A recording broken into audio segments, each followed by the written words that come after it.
Fear, like everything else, like every other negative emotion, is really nowhere to be found outside your own mind. And in today's video, we will talk about how you can leverage that understanding to create the kind of subjective experience of reality which doesn't keep you in a scared mode, but actually allows you to embrace the unknown and the opportunities in front of you with open arms. By the way, my name is Adrian, and everything I talk about here in these videos come from my direct lived experience. So let's set the scene a bit, okay? Let's think from first principles. When you are scared of something, basically that's typically coming from an immediate reaction and an instinctive judgment.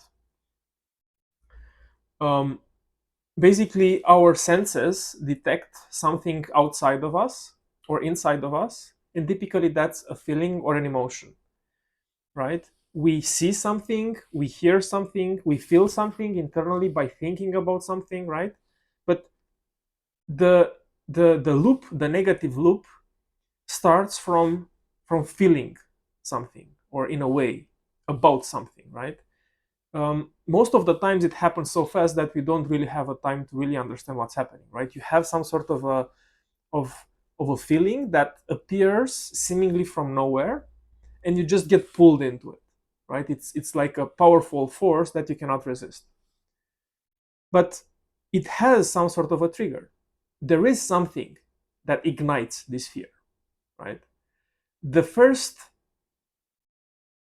like the entry point, the subjectively experienced thing for us is the feeling, right? It's a negative emotion. It's something negative that we associate with fear. If we speak specifically about fear now, but that this is applicable to all other emotions. Then, when we experience that feeling, a lot of processing has already been done in the unconscious in a way. We got prompted first with something that triggered that feeling in the first place, right? It's either maybe a thought or maybe we've seen something, but the fear is there, the feeling is there.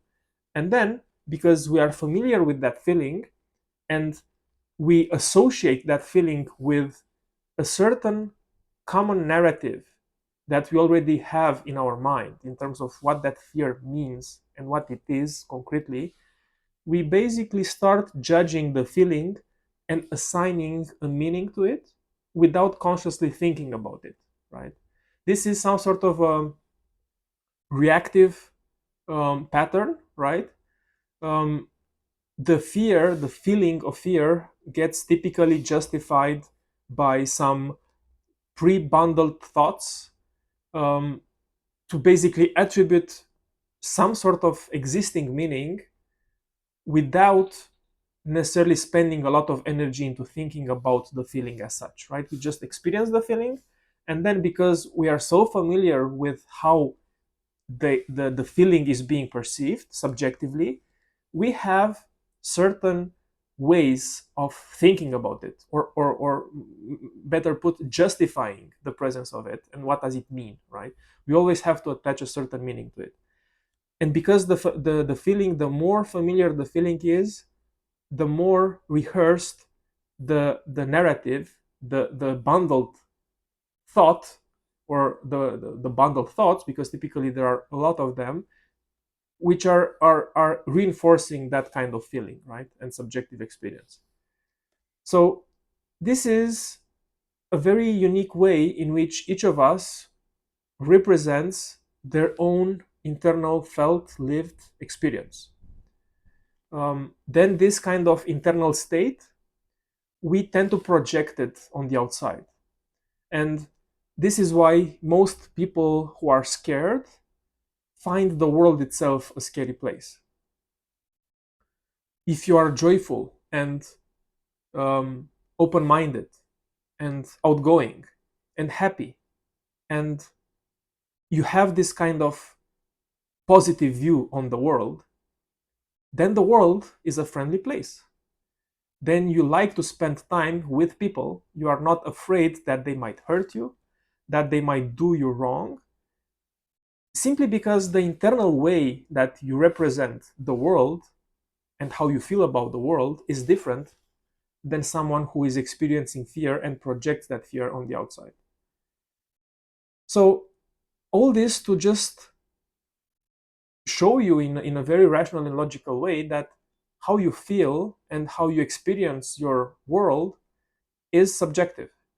Reality is not something that is objectively there and you can perceive it exactly as it is. You don't see things as they are, you see them as you are. Because you are actively constructing what you are actually experiencing from the outside. You are the one, through your mind, who is consciously or unconsciously assigning certain narratives to what you are experiencing and implicitly reinforcing certain types of narratives which give you a familiar view of the world. And that word familiar is very important because typically throughout our evolution, nothing was more scary than not knowing what's going to happen, right? Familiarity breeds comfort. Familiar is predictable, is safe, is known. And our brain, our mind, really does its best to protect us, to keep us safe. And yes, that in the detriment of actually enjoying our everyday life because we stay in this kind of fear mode, right? Of defensive approach towards whatever is unknown. But if we see that this is how the mind and the brain evolved in conditions of scarcity, in conditions of external threats, this is being afraid of the unknown is definitely a much better strategy for staying alive ultimately and surviving than being outgoing and embracing the unknown and talking to strangers. And of course, we are all here today because our great great great ancestors defaulted of being fearful rather than being too courageous and acting heroic all the time. Unfortunately, those mostly men, I think, who were too reckless, they did not survive long enough, most probably, to procreate and push their genes into the next generation. So we, in a way, inherit this kind of baggage of the biological wiring of those humans who are prioritizing safety against exploration, who are okay with being comfortable in their own bubble if that was conducive to staying alive ultimately, and taking care of their tribe and their close family members. However, we are not living in this environment anymore, right? But because our brain is structurally and biologically more or less identical to our great great great ancestors from a few 100,000 years ago, we perceive the world as dangerous today, even if the threats are at a different level. But the human beings are very creative when it comes down to creating problems for themselves. Why? Simply because the mind is a problem solving machine. The mind, if it doesn't have a target, a problem to solve, it will find one. And what kind of problems a mind finds if not given one? Well, mostly problems which are, first of all, unrealistic and conducive to keeping us safe, even if we are scared, which typically results in worrying, in projecting all sorts of expectations, of negative expectations on the world, simply because we think unconsciously that that would keep us safe. Of course, there is a huge price to pay, right? Because staying in this mode of always experiencing fear, we don't feel peace, we don't feel ease, we are never really resting our mind. We don't really enjoy the world as it is. We don't have this kind of conscious separation from our thinking mind to simply experience the world as it is without assigning some sort of a judgment onto what we are experiencing. And this is simply because the mind cannot not think, right? All the mind does is think. All the mind does is interpret the world, interpret what it sees, what does it mean, what's this object, does it serve me or not, is it threatening to me or not, do I need it or not, is it familiar? But all this overlay that the mind adds on top of the world is something which is not always useful. And of course, I'm not saying that you should not think. I'm saying that ideally, you should develop the ability to pause thinking. You should develop the ability to not think if you don't want to think. To simply be mindful of your experience without defaulting into some sort of a reactive pattern of judging and contrasting and interpreting and criticizing. Just be and explore the world. Just be curious about the nature of things without having to interpret them all the time. But I know that this is a huge challenge for most people. Um, and if it were not for a very difficult situation in my life, which forced me to go within, I would not have found most probably this kind of mode of operating in the world where thinking could be optional. I didn't even know it's possible. I didn't know that you can experience the world without this compulsive need to always attribute meaning, to always judge, to always criticize. This compulsion to thinking is something that most people don't know that they can escape from in the end. But this is where real control comes, right? If you are relying exclusively on your mind to achieve the kind of success that you thought you need in life, that's ultimately a double-edged sword.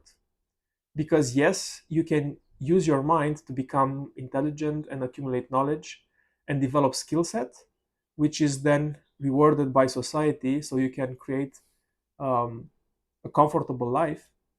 But once you reach that point, you realize that at some times you would do anything to just escape from this compulsive thinking.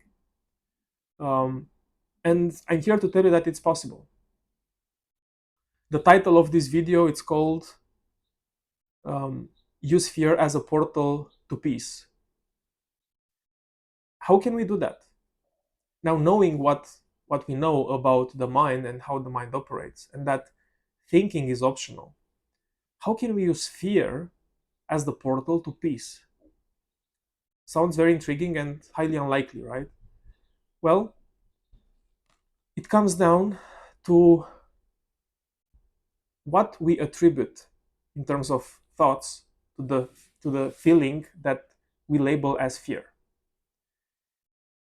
If we are able to simply catch ourselves when we experience fear as a feeling and see the tendency of immediately coming up with a judgment about the emotion and the implicit thoughts accompanying that judgment, which then starts this loop which reinforces that yes, we should assign this reasoning and this explanation to what we are feeling. If we can catch this kind of reactive pattern, this is the beginning of your freedom ultimately, because you realize that these bundled thoughts, which confirm a negative view of the world in the end because of this negative state of fear, this can be changed. If you realize that what you are feeling, it's simply a physiological state which is transitory, If you become curious about the feeling and you are not afraid of the fear, you will realize that fear is nothing more but a transitory physiological state which doesn't have inherent meaning as such unless we attribute it unconsciously. Next time when you experience fear, just pause and go within in a way. What do I mean by going within? Just become curious from the inside of your body about the physiological nature of your sensation. How does it feel? Where is it concretely? Is it in your chest? Is it in your arms? Is it in your heart, in your throat? Where is it? Where do you feel the fear? Just become curious of the nature of it. Become curious of its texture. And realize that it's already part of you. Fear is nothing foreign. By the time you start to interpret it, it's already in you. Fear is already in you. So is love.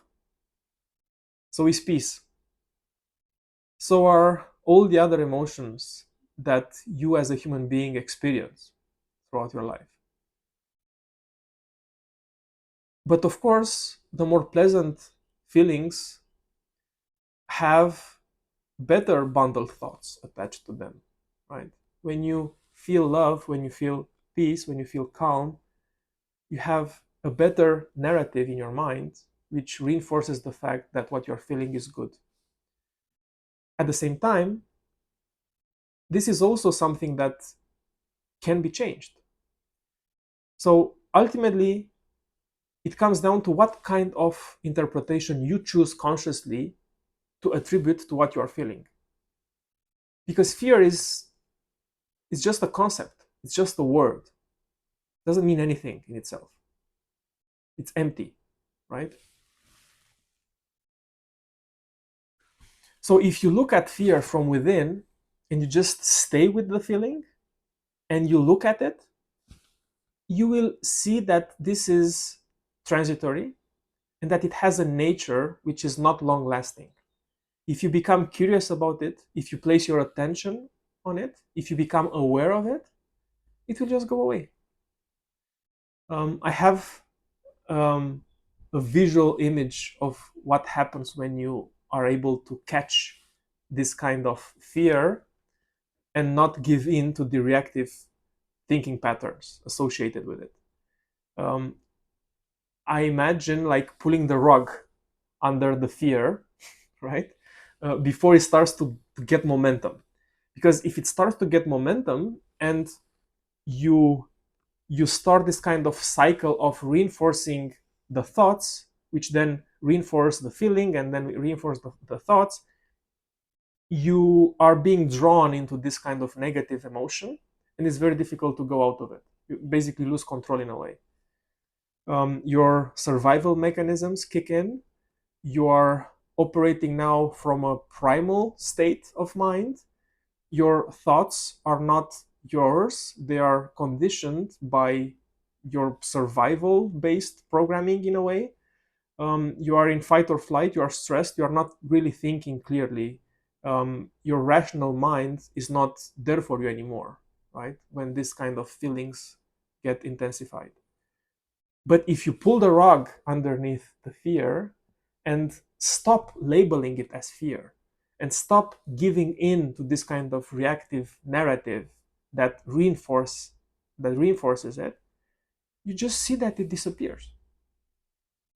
It just goes away. And when you see that it goes away, you realize that it really has no control over you in the end. And you can start changing the narrative. And you can realize that instead of thinking that fear is bad and labeling as bad, you can just be okay with it being there and consider it maybe as a signal that what you are experiencing is meaningful to you. That what you live is a unique lesson that you should not look away from, right?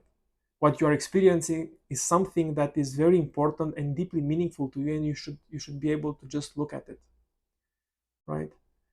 The way you interpret it ultimately becomes the way you relate to it, and implicitly it will dictate how you will behave in the world. If you don't fear fear, fear doesn't have a grasp on you. If you don't fear fear, fear cannot control your actions. You become in control. You can say, I feel this feeling, which is unpleasant. I typically label it as fear, but now I see that this is nothing concrete. It's just a transitory state.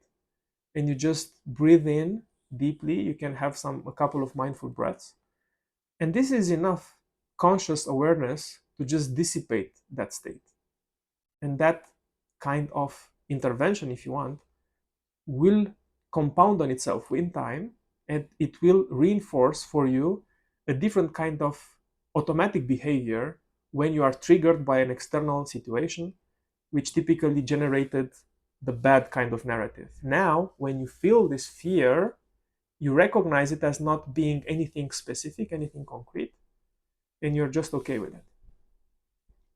So, as you can see, nothing beats experience, nothing beats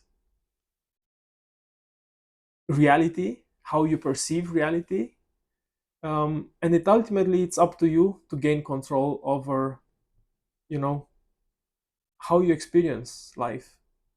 I think there is nothing more powerful than being able to act in a way that is conducive to how you want to live in the end. There is nothing more powerful than assigning the kind of interpretations and meaning to your subjective experience that ultimately creates for you the kind of life that you want to build for yourself. So I encourage you to not fear fear, look at it directly, and let me know how it goes. Let me know if it changes something for you. Good luck.